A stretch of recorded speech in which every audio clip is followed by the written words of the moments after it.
মাঝে মাঝে আয়নার দিকে তাকালে আমার ভেতরটা কেঁপে ওঠে।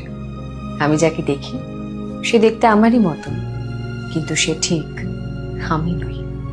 আমার ভেতরের যে দুরন্ত চঞ্চল আমিটা ছিল, যে অল্পেই প্রাণ খুলে হাসতো, যে মেঘ দেখলে মন খারাপ করে বসে থাকতো, তাকে অনেকদিন দেখি না। আজকের এই আমিটা অনেক বেশি হিসেবে।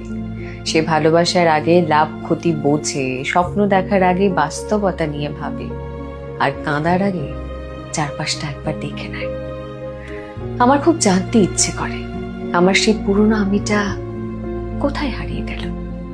আমি কি তাকে অবহেলা করে পেছনে ফেলে এসেছি, নাকি এই পৃথিবীর কঠিন পথ চলতে গিয়ে সে নিজেই ক্লান্ত হয়ে আমার ভেতরে কোথাও ঘুমিয়ে পড়েছে।